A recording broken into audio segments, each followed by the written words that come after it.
बताओ question number 20।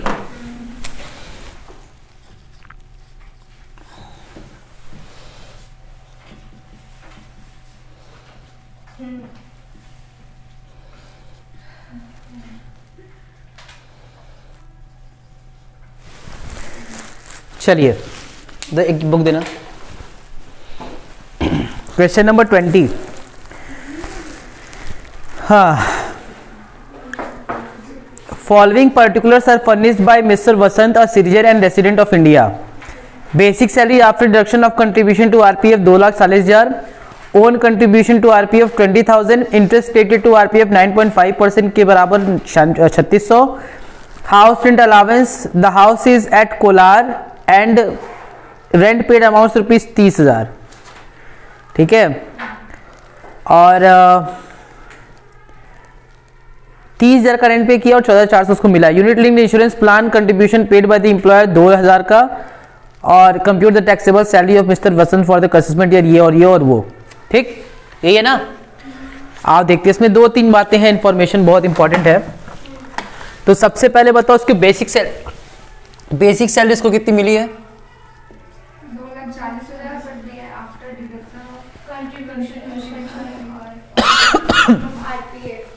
2,40,000 उसको मिला है, लेकिन इसमें से जो कंट्रीब्यूशन है आरपीएफ का उसको माइनस करने के बाद। अच्छा, और उसके बाद से कंट्रीब्यूशन कितना दिया है? 20,000 ना। तो आरपीएफ का कंट्रीब्यूशन कितना है? 20,000। इसका मतलब कि ये 20,000 माइनस करने के बाद ये होगा 2,40,000। और क्वेश्चन में है हमारे पास इंटरेस्ट क्रेडिटेड टू आरपीएफ कितना? 9.5% के बराबर।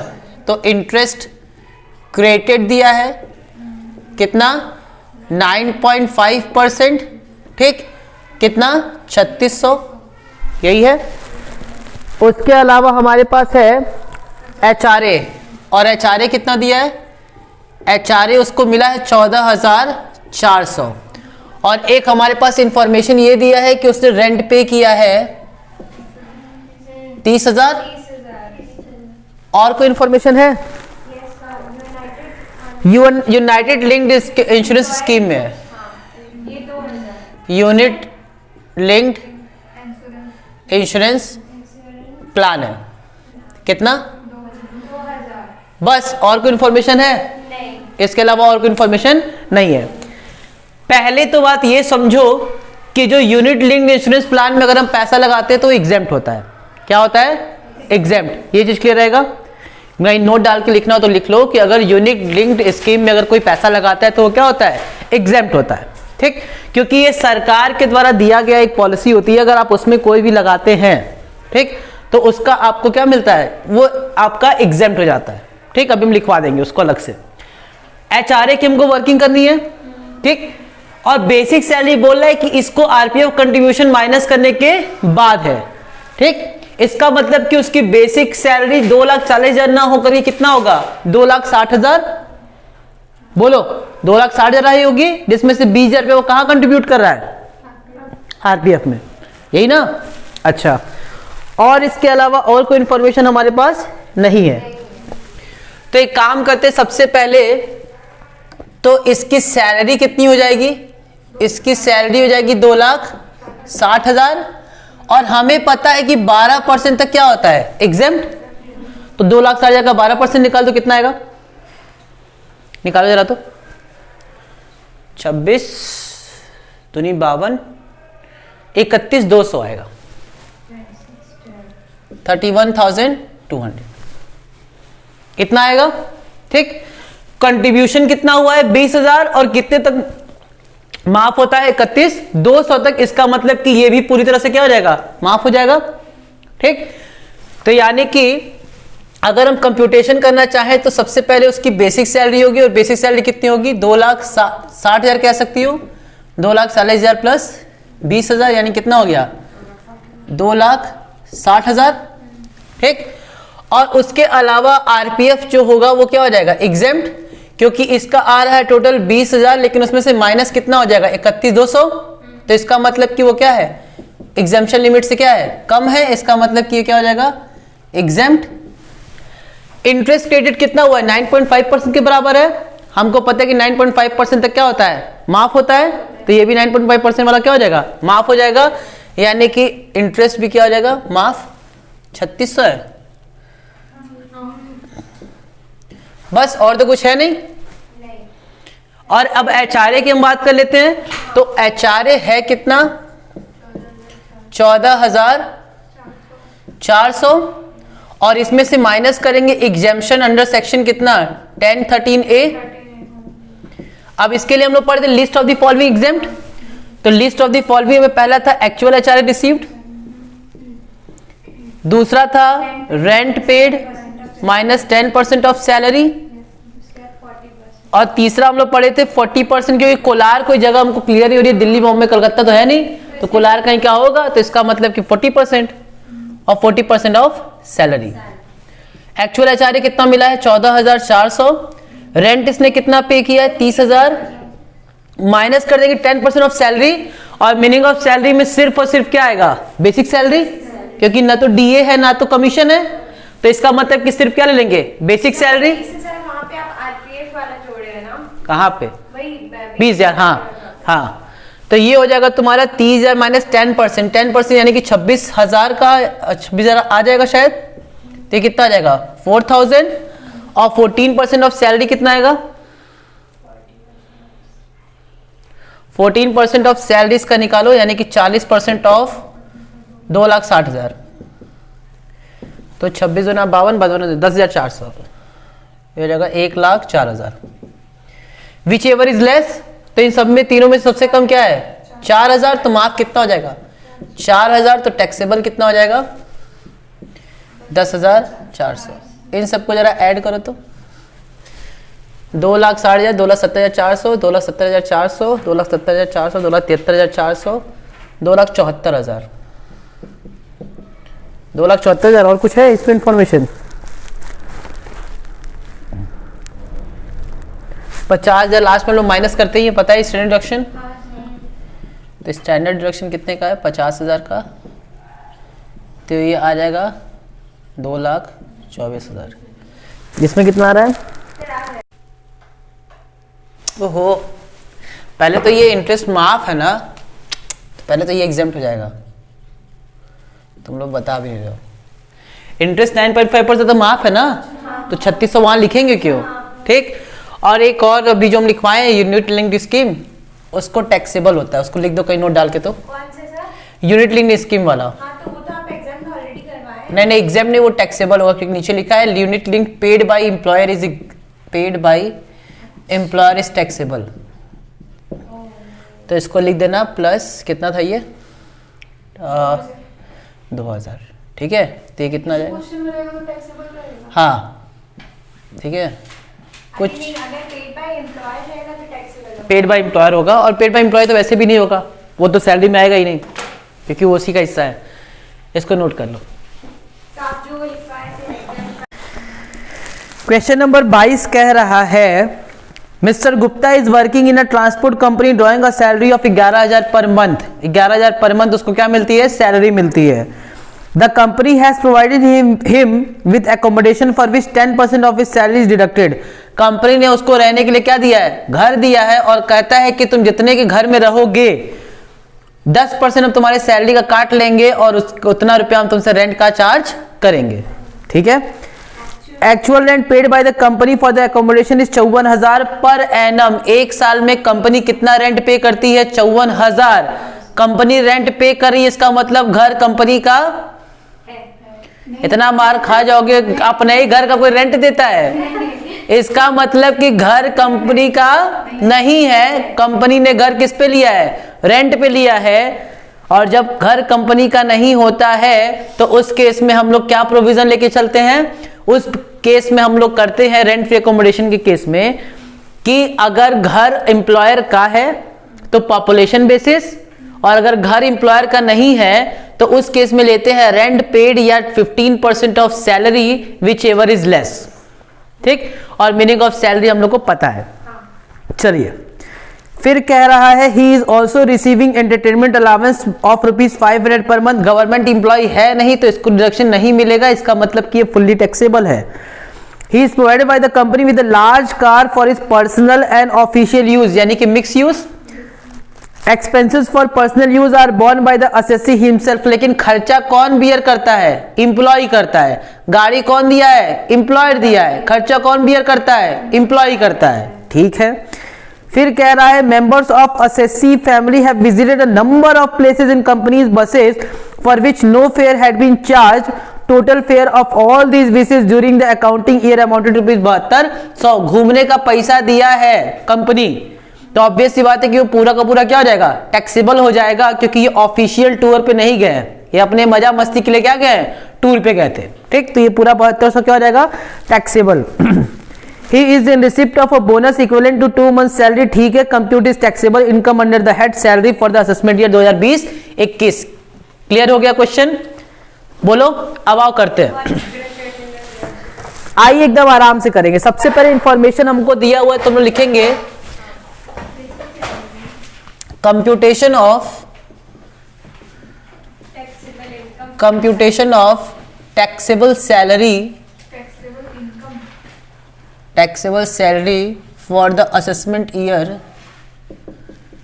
2021। ठीक है, ये असेसमेंट ईयर होगा और प्रीवियस ईयर क्या हो जाएगा? 19-20। ठीक ना। सबसे पहले इनको बेसिक सैलरी मिली है। ओके, बेसिक सैलरी मिली है। बेसिक सैलरी इनको दी जाती है 11,000 पर मंथ, यानी कि 11,000 गुणे 12, 1,32,000। ठीक, इनको बोनस भी दिया गया है 2 महीने का, तो 2 महीने का मतलब हो गया 11,000 गुणे 2, कितना हो गया? 22,000। अरे बोलो। और इसके बाद से पंचायत दिया है। ठीक, इसके बाद से कहा गया है कि उनको आरएफए मिला है। क्या मिला है? आरएफए। तो इसका मतलब रेंट फ्री अकोमोडेशन की क्या होगी? वर्किंग। इसके बाद से उनको कार दिया गया है, कार फैसिलिटी। देखो, कार फैसिलिटी तो हम लोग सीधे निकाल सकते हैं। याद करो, हमने बताया था कि कार 2 तरीके से हो सकती है। प्रोविजन आप लोग को ध्यान में होना चाहिए। एम्प्लॉयर का हो सकता है या एम्प्लॉय का हो सकता है। एम्प्लॉयर के केस में देखते हैं कि कौन सा यूज है, तो इसका यूज है क्या? Mix use. मिक्स यूज में देखते हैं खर्चा कौन कर रहा है? एम्प्लॉयर कर रहा है कि एम्प्लॉय कर रहा है? एम्प्लॉयर कर रहा है तो लार्ज और स्मॉल, और एम्प्लॉय भी कर रहा है तो लार्ज और स्मॉल। इसमें खर्चा गाड़ी एम्प्लॉयर की है, यूज कौन सा है? मिक्स है, और खर्चा कौन कर रहा है? और गाड़ी कौन सी है? तो इस केस में होता है 900 और 600। तो कितना ले लेंगे? यानी कि 900 गुणे 12, तो 12 नवा 108, यानी कि 1080।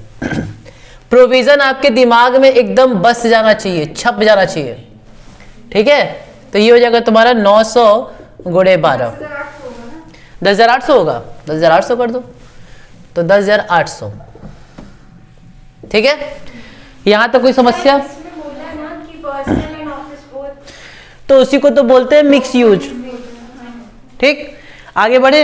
हाँ सर, उसके बाद से कह रहा है प्रश्न में, सर क्या कह रहा है? कह रहा है कि आरएफए का हम लोग वर्किंग करेंगे। उसके बाद से इनको एंटरटेनमेंट अलाउंस मिला है। क्या मिला है? 500 पर मंथ। तो एंटरटेनमेंट अलाउंस 500 पर मंथ का मतलब 500 गुणे 12, यानी कि 6,000। ठीक, और क्या मिला है? और मिला है इनको इनके घर वालों को घुमाने के लिए टूर। ठीक, लेकिन ये पर्सनल है। क्या है? ऑफिशियल टूर नहीं है, तो ये 7200 क्या हो जाएगा? टैक्सेबल हो जाएगा। और क्या दिया गया है? और कुछ है? नहीं। अब बस अगर हम आरएफए निकाल दे तो हमारा काम खत्म। क्या मैं इसको मिटा दूं, क्योंकि मैंने आपको समझा दिया ये? चलिए, अब आरएफए देखिए। आरएफए के केस में भी आप लोग प्रोविजन जरा ध्यान से देखना, और आप लोग की कॉपी में प्रोविजन लिखा होना चाहिए। जो नई कॉपी मैंने आपको दी थी बनाने के लिए, उसमें प्रोविजन होगा। और वो प्रोविजन वाली कॉपी जब आप खोलेंगे तो उसमें होगा घर या तो एम्प्लॉयर का होगा, या एम्प्लॉयर ने घर रेंट पे लिया है। ठीक, अगर एम्प्लॉयर का घर होगा तो पॉपुलेशन देखेंगे, और अगर रेंट पे लिया होगा तो उसमें देखेंगे 15% ऑफ सैलरी या फिर rent paid which ever is less, ये लिखेंगे। तो बताओ, इसमें पहले हम लोग 15% ऑफ सैलरी निकालेंगे, और मीनिंग ऑफ सैलरी क्या होता है? मीनिंग ऑफ सैलरी होता है, तो एक काम करते हैं, इसको थोड़ा साफ साफ पहले कर देते हैं, नहीं तो फिर क्या होगा ना, दिक्कत होगी आप लोगों को समझ में। कैलकुलेशन ऑफ RFA, ठीक है, वर्किंग नोट डाल सकते हो, calculation of rent free accommodation या फिर RFA, ठीक है, calculation of rent free accommodation. इसमें क्या है कि हाउस ओन्ड बाय किसके द्वारा है? हाउस ओन्ड बाय,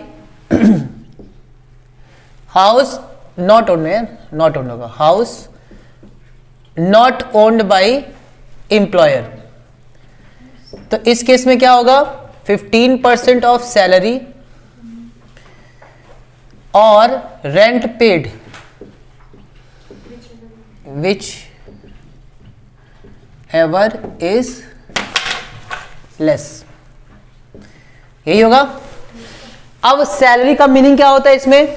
तो मीनिंग ऑफ सैलरी में होगा तुम्हारा basic salary plus bonus plus entertainment allowance, बस। कितना कितना है? बेसिक सैलरी है आपका 1,32,000, बोनस है आपका 22,000 और एंटरटेनमेंट है आपका 6,000। इसको जरा ऐड करो तो कितना आएगा सर? 22 और 6 28, 28 और 2 30, 1,60,000। कितना आ जाएगा? 1 लाख।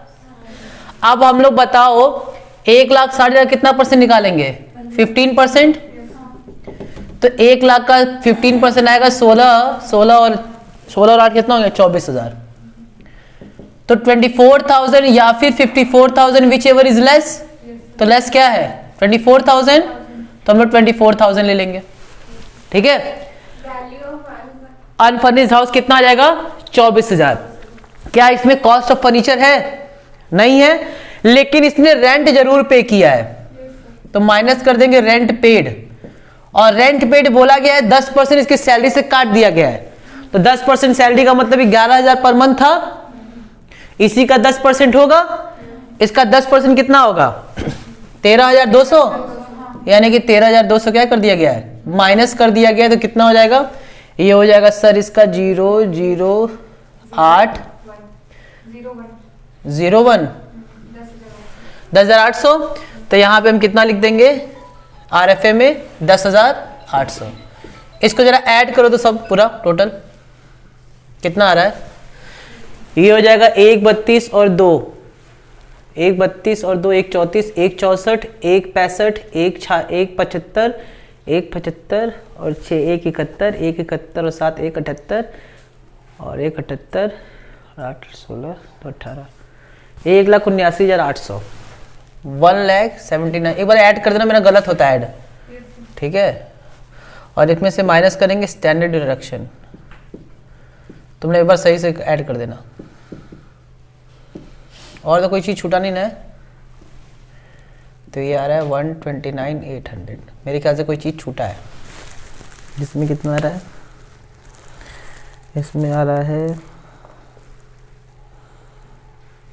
138,800। 9,000 का हम लोग गड़बड़ ऐड किए कुछ, देख लो ऐड जरा तो एक बार।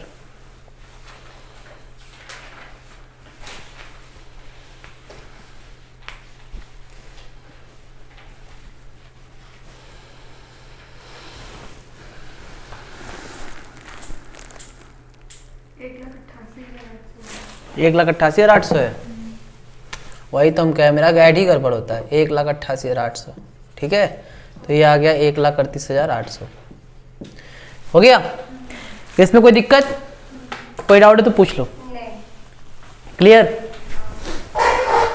तब इतना बड़ा बड़ा क्वेश्चन तुम लोग लगा ले रहे हो, तब सब लगा लो, ठीक है। देखो क्वेश्चन नंबर 23 बहुत अच्छा क्वेश्चन है, आओ पढ़ते हैं। From the following particulars compute the taxable income under the head salary of Shri Raman Lal, ठीक।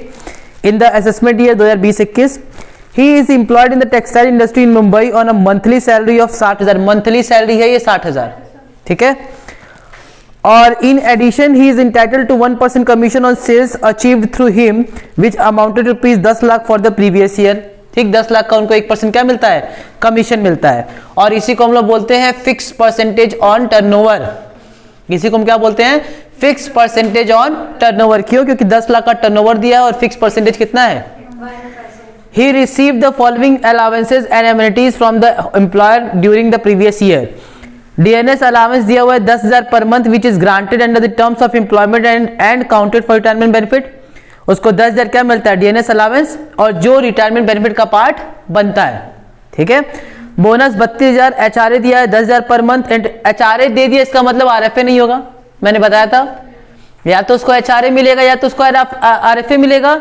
अगर उसको एचआरए मिल रहा है इसका मतलब उसको आरएफए नहीं मिलेगा, और अगर उसको आरएफए मिल रहा है इसका मतलब उसको एचआरए नहीं मिलेगा। ठीक, उसके बाद से कह रहा है एंटरटेनमेंट अलाउंस है 1,000 per month. The employer paid 1,000 income tax on perquisites. ये हम लोग पढ़ेंगे, देखेंगे क्या होता है। The employer provided travel concession of 3500 for his travel to Shimla during the leave, assume that the leave travel concession fulfils the condition prescribe by the central government. ये जो 6 पॉइंट है ना, वो तीनों लाइन पढ़ो और तीनों लाइन पढ़ के काट दो, क्योंकि उसका कोई वास्तविक जीवन से कोई संबंध नहीं है। ठीक, ट्रैवल कंसेशन के लिए क्या होता है, अगर क्वेश्चन में कह दिया कि ये सेंट्रल गवर्नमेंट के द्वारा क्या है, सारे कंडीशन को फुलफिल कर रहा है, अगर सेंट्रल गवर्नमेंट के द्वारा परमिटेड है और सारे कंडीशन फुलफिल कर रहा है तो वो हो जाएगा एग्जेम्प्ट। क्या हो जाएगा, एग्जेम्प्ट, सीधी सी बात। ठीक, और ये क्या होता है, अच्छा थोड़ा बहुत प्रकाश डाल देंगे, चलो अच्छा तुमको बता दें क्या होता है।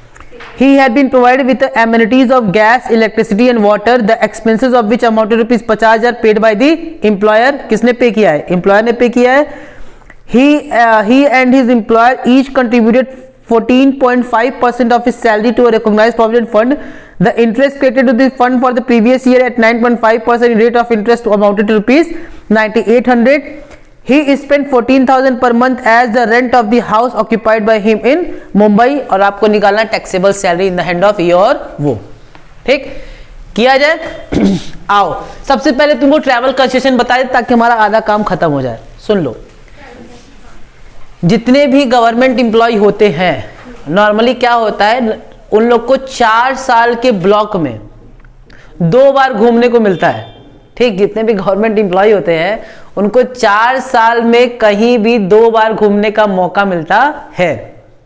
4 साल के ब्लॉक में वो अपने बीवी और अपने बच्चों के साथ कहीं भी घूमने जा सकते हैं। ठीक, उसमें उनको बोलते हैं ट्रैवल कंसेशन। 3 ही तरीके से जा सकते हैं, उड़ के, लैंड से या फिर वाटर से, यही 3 तरीका होता है। ठीक, बाय एयर, बाय लैंड या फिर बाय वाटर। बाय वाटर से शिप से जा सकते हैं, बाय रोड में हम लोग रोड से जा सकते हैं, रेलवे से जा सकते हैं, और एयर के थ्रू किससे जा सकते हैं, फ्लाइट से। ठीक, तो हर केस में आपको कंसेशन दिया जाता है। अगर आप एयरप्लेन से जा रहे हैं, फ्लाइट से जा रहे हैं, तो उस केस में आपको बिजनेस क्लास तक का छूट मिलता है। क्या आप बिजनेस क्लास में अगर जाते हैं तो आपको उस पर किसी भी तरह का टैक्स लगता नहीं है, और वो पूरा का पूरा पैसा कौन पे करता है, गवर्नमेंट, जो उसका एम्प्लॉयर होगा। ठीक, अगर आप ट्रेन से जा रहे हैं तो AC 3 टियर तक का। ठीक, और अगर बाय रोड जा रहे होंगे तो जो आपका रोड एजेंसी होगी वो उस केस में जो एग्जीक्यूटिव क्लास होता है उसका आपका पैसा क्या होता है, कंसेशन में आ जाता है। ठीक, ये सब प्रोवाइड किया जाता है। डिस्टेंस क्या लेता है, जो आपका शॉर्टेस्ट डिस्टेंस होता है रूट, यानी कि अगर मुझे यहां से दिल्ली जाना है तो यहां से दिल्ली तक का जो शॉर्टेस्ट रूट होगा वही वाला पैसा आपका क्या होगा, माफ होगा। ऐसा नहीं कि मुझे दिल्ली जाना है तो हम कहां कहां जा रहे हैं, पहले कलकत्ता घूम लिए, फिर मुंबई घूम लिए, फिर चेन्नई घूम लिए, फिर कहां पहुंचे, दिल्ली, और फिर हम कहे कि हम कहां जा रहे थे, दिल्ली जा रहे थे, तो वो पूरा पैसा माफ नहीं होगा। हम आपका माफ कितना करेंगे, जो बनारस से दिल्ली तक का जो शॉर्टेस्ट डिस्टेंस होगा वही हम आपका क्या कर देंगे, माफ कर देंगे। तो थ्योरेटिकली बहुत बड़ा प्रोविजन है, लेकिन प्रैक्टिकली ऐसा क्वेश्चन कोई बनता नहीं है।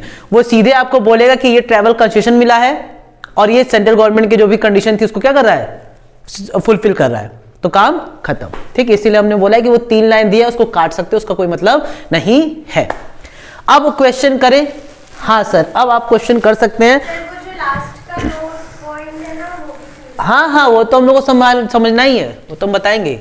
ठीक, आप पहले देखते हैं उसको बेसिक सैलरी कितनी मिली है। सर उसको बेसिक सैलरी मिली है 60,000 पर मंथ। ओके, 12 छक 72 यानी कि 7,20,000। ठीक, उसको और क्या मिला है, उसको मिला है डीएनएस अलावेंस। उसको क्या मिला है, डियरनेस अलावेंस, हाँ वो भी मिला है। डियरनेस अलावेंस कितना मिला है? 10,000 पर मंथ, यानी कि 10,000 गुणे 12 यानी कि 1,00,000। उसको और क्या मिला है? उसको सर और मिला है, बोनस भी मिला है। अरे गजब मिला है उसको, 1% ऑन 10 लाख। तो ये भी लिख ही देते हम लोग पहले, 1,00,000। और बोनस भी मिला है। बोनस कितना मिला है उसको? ओके, बोनस मिला है उसको कितना? 32,000। और क्या मिला है उसको? HRA मिला है। ओके, HRA कितना मिला है? 10,000 पर मंथ। तो क्या मैं इसको 10,000 गुणे 12 लिख सकता हूँ? हाँ सर, आप कुछ भी लिख सकते हैं। 1,20,000 उसमें से माइनस कर दे एग्जेम्पशन, और एग्जेम्पशन का सेक्शन हम बार बार इसलिए लिखते ताकि आप लोग एकदम रट लो। 1013A, ठीक। और ये कितना माफ होगा मुझे अभी पता नहीं है, मैं हम देख लेंगे उसको। और उसको मिला एंटरटेनमेंट अलावेंस। सर उसको एंटरटेनमेंट भी मिलता है, तो एंटरटेनमेंट मिलता है तो एंटरटेनमेंट अलाउंस दे देते हैं। कितने का एंटरटेनमेंट अलाउंस मिला है? 1,000 पर मंथ। तो क्या मैं 12,000 लिख दूं? हाँ सर, आप लिख सकते हैं 1,000 गुणे 12। ये गवर्नमेंट एम्प्लॉय तो नहीं है?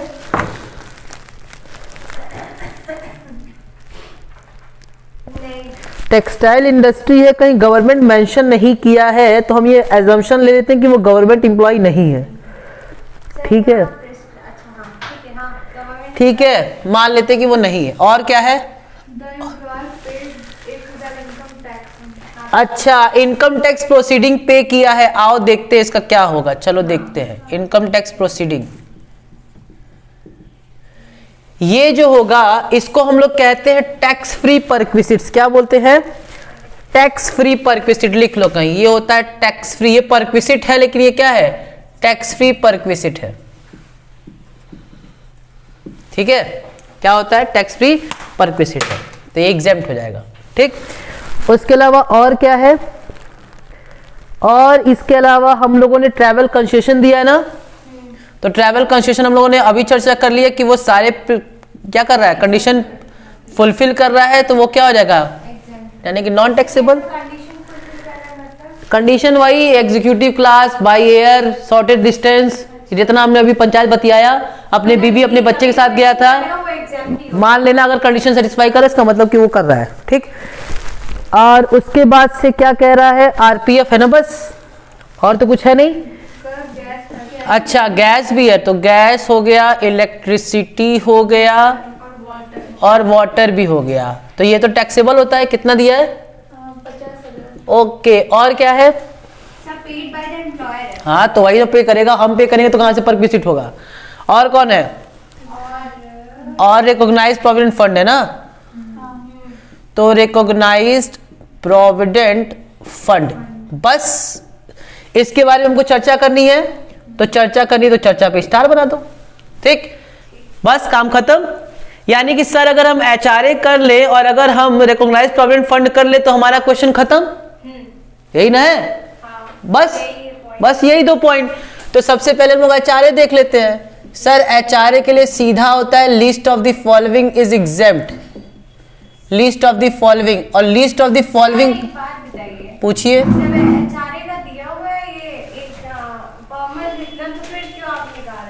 क्योंकि लास्ट में रेंट पे दिया हुआ है ना कि रेंट पे कितना किया है, तो मुझे निकालना पड़ेगा ना। लिस्ट ऑफ द फॉलोइंग कितना है? पहला लिखेंगे एक्चुअल HRA रिसीव्ड, तो एक्चुअल उसको कितना पे हुआ है? सर एक्चुअल उसको पे हुआ है 1,20,000। सर उसने रेंट पे किया है। ओ माय गॉड, रेंट पे किया है। कितना रेंट पे किया है? 40,000, 14,000 पर मंथ। तो 14,000 गुणे 12 माइनस 10% करेंगे किसका? Of salary. सर मुझे सैलरी का मतलब तो पता नहीं है, तो सैलरी का मतलब होता है basic salary plus DA plus commission. क्या मैं सही हूं? अरे बाप रे बाप, इतना बड़ा अत्याचार।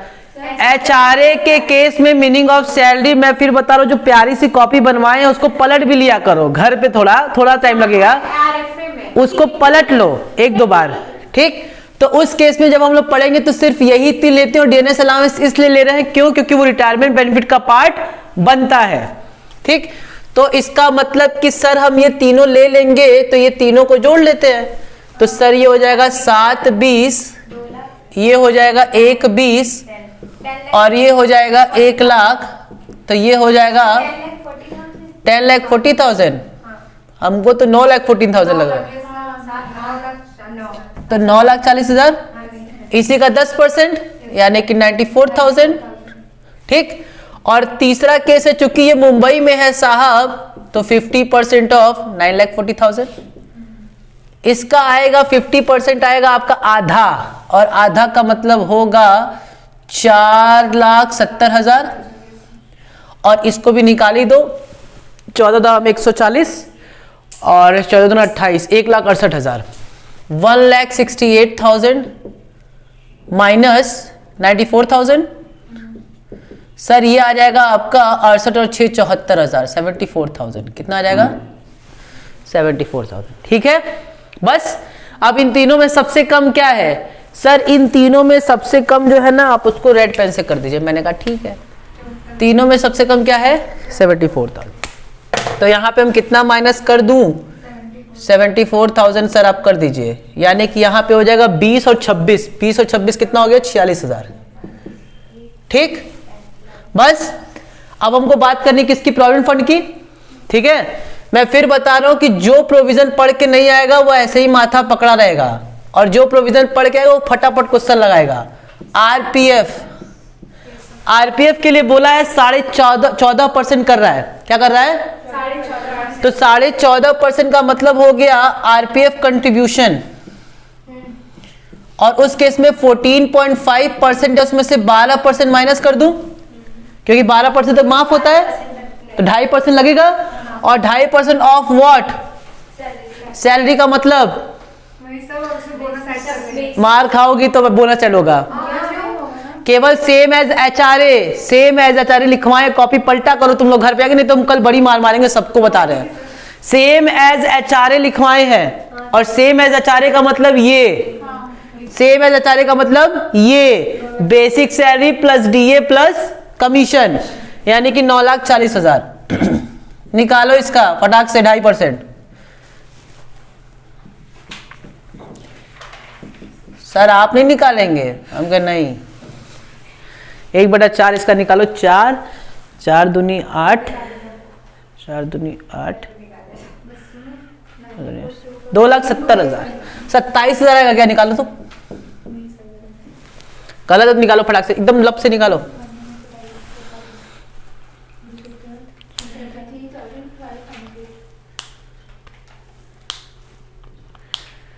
$9,40,000 का 2.5%।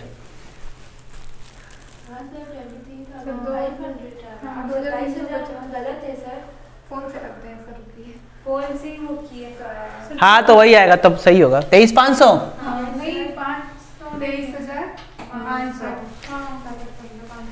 23,500 ना, तो यहाँ पे लिख दो 23,500। और कुछ बचा?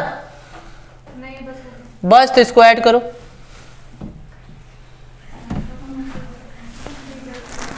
ऐड करो। अरे यार, shit shit shit shit shit shit, 10 lakh का 1% 10,000 आता है। शिट शिट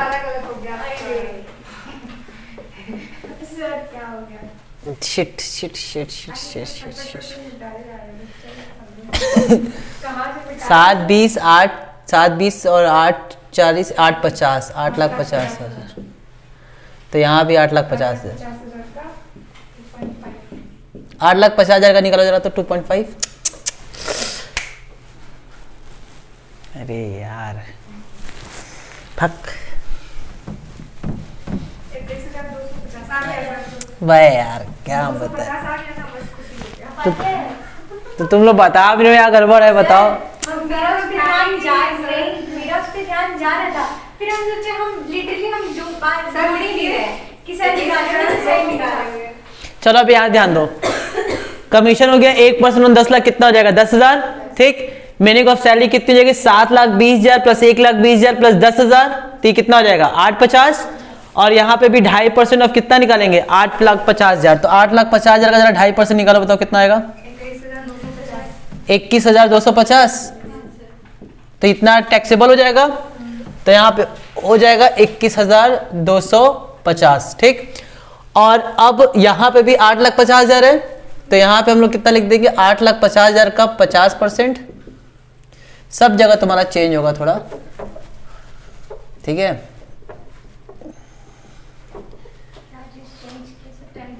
8,50,000 का 10% कितना हो जाएगा? 85,000। 68 और 50 15 कितना होता है? 68 और 10 होता है 78, 78 और 5 होता है 83,000, 83,000।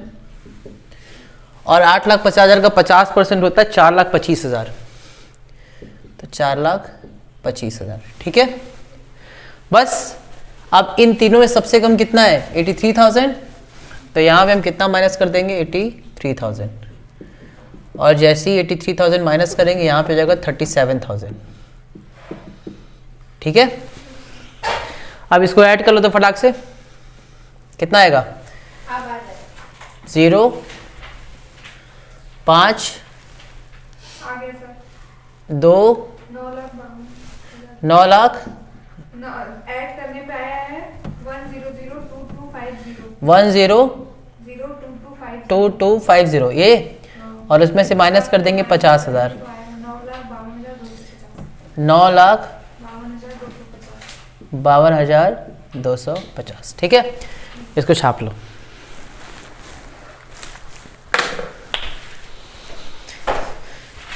इसको लिख लो। अभी सवाल है कि हल्ला करेंगे। देखो इधर क्वेश्चन नंबर 26। सैलरी दिया हुआ है, डीएनएस अलाउंस दिया हुआ है, एंटरटेनमेंट अलाउंस दिया हुआ है, एम्प्लॉयर्स और एम्प्लॉय कंट्रीब्यूशन दिया हुआ है, और इंटरेस्ट फ्रॉम प्रोविडेंट फंड दिया हुआ है 9.5%। ठीक है। सिटी कंपल्सरी अलाउंस दिया और मेडिकल अलाउंस दिया हुआ है। ठीक है। उसके अलावा पीछे दिया है कि he has been provide with the facility of an unfurnished house. ठीक है। पॉपुलेशन उसकी 10 लाख से कम है, और जिसके लिए वो 500 रुपये पर मंथ चार्ज करता है। The house is born owned by the employ. The employ has employed for him a sweeper 200 per month and a servant for 750 per month. काम खत्म। ठीक है। चलो देखो, सबसे पहले बेसिक सैलरी कितनी है? 1,80,000। तो बेसिक सैलरी है तुम्हारी 15,000 पर मंथ, तो यानी कि 15,000 × 12 यानी कि 1,80,000। और क्या है? डीएनएस अलावेंस भी है कितने का?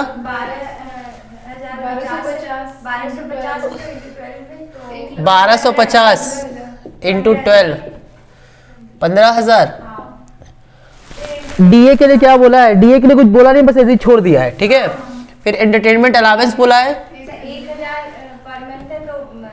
1,000 पर मंथ है, तो 12,000 हो जाएगा। फिर आरपीएफ कितना दिया है? 24,000 दिया, तो इस पे वर्किंग होगी। तो कितना माइनस होगा? अभी छोड़ देते हैं इसको। माइनस 12% ऑफ सैलरी होता है। आरपीएफ के बाद से क्या है? इंटरेस्ट 9.5 है, तो इंटरेस्ट तो 9.5 तक माफ होता है। इंटरेस्ट ऑन आरपीएफ एग्जाम्प्ट कर दे रहे सीधे, क्योंकि 9.5% तक तो एग्जाम्प्ट होता है। उसके बाद से क्या है? सिटी कंपल्सरी अलावेंस है, सीसीए कितना दिया है? 2400 200 पर मंथ, तो 200 इंटू 12 2400। और मेडिकल अलावेंस कितना दिया है? फिक्स दिया है, तो मेडिकल अलावेंस हो जाएगा 10,000। बस उसके बाद से उसको स्वीपर की फैसिलिटी मिली है, तो स्वीपर और गार्डनर कितने कितने के थे? 200 पर मंथ, तो 2400। और वो भी था तो 750 इंटू 12 कितना हो जाएगा? 12 7 84 9,000। 2 11,400 और एक बच गया क्या हमारा लास्ट में? आरएफए। तो आरएफए की वर्किंग है, तो आप पहले आरएफए की वर्किंग कर लेते हैं। आरएफए के लिए क्या बोला है? आरएफए के लिए बोला है कि अनफर्निश्ड घर है और वो 10 लाख से कम की पॉपुलेशन है, तो 10 लाख से कम अगर पॉपुलेशन है तो 7.5 ले लेंगे ऑफ सैलरी। और सैलरी कितनी लेंगे, तो सैलरी के लिए होता है बेसिक सैलरी प्लस डीए अगर रिटायरमेंट बेनिफिट होगा, नहीं है तो नहीं लेंगे। एंटरटेनमेंट अलाउंस ले लेंगे, सिटी कैपेसिटी अलाउंस ले लेंगे और मेडिकल अलाउंस ले लेंगे। ठीक, तो यानी कि हम लोग लेंगे कौन कौन सा। बेसिक सैलरी है 1,80,000, फिर उसके बाद से एंटरटेनमेंट अलाउंस 12,000, फिर उसके बाद से सीसीए 2,400 और फिर मेडिकल 10,000। इन सबको ऐड करो तो 1,80, 2,02,000, 2,02,000, 2,04,400। इसको जरा ऐड कर देना सही से, मेरे ख्याल से ये आएगा, नहीं 2,04,000 आएगा, 2,04,400। इसका 7.5% निकालो, 2,04,400 का 7.5% निकालो।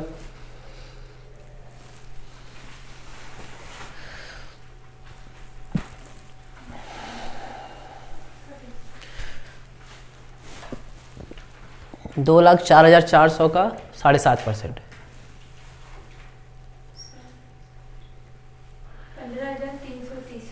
15,330।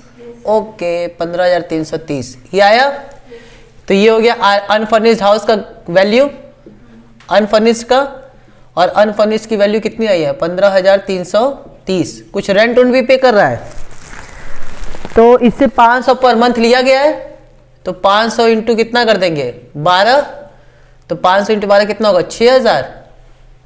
सर ये 15,000 कितना लिखे, 15,330 तो इसमें से माइनस करो तो 9,330, ये आ जाएगा तुम्हारा आरएफए की वैल्यू।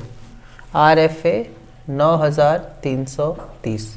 बस एक हमारा क्या बच गया, आरपीएफ।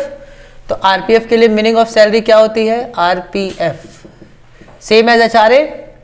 तो एचआरए में क्या होता है, बेसिक सैलरी प्लस डीए अगर रिटायरमेंट बेनिफिट होगा तो प्लस कमीशन, यही होता है ना। तो बेसिक सैलरी कितनी है 1,80,000, डीए लेंगे नहीं और कमीशन लेंगे नहीं, तो 1,80,000 होगा। और 1,80,000 कितना परसेंट, 12%। तो 18 दूना कितना होता है 36, तो 18 21,600 कितना आएगा 21,600। और 21,600 क्या हो जाएगा एग्जेम्प्ट, तो यहाँ लिख देंगे 21,600 माइनस कर दो इसमें, तो कितना आ जाएगा 2,400। बस इसको ऐड कर दो, देखो आंसर आ जाएगा।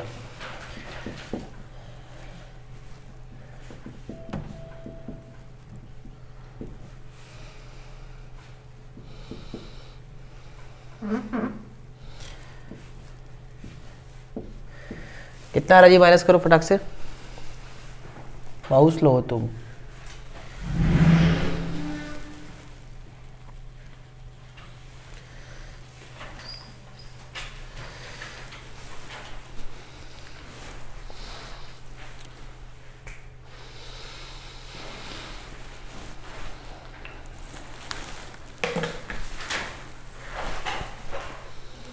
कितना आ रहा है, अरे तुम कर रही थी ना, मिश्रे बैठ गए।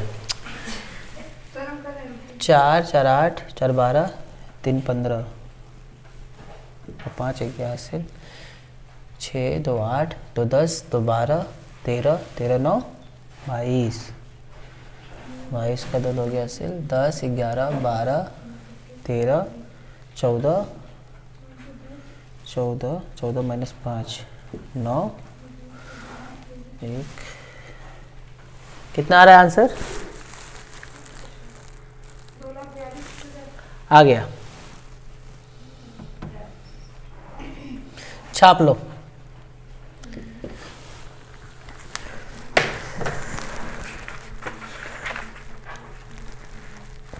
क्वेश्चन नंबर 45 तक होमवर्क, ठीक है। अच्छा 44 तक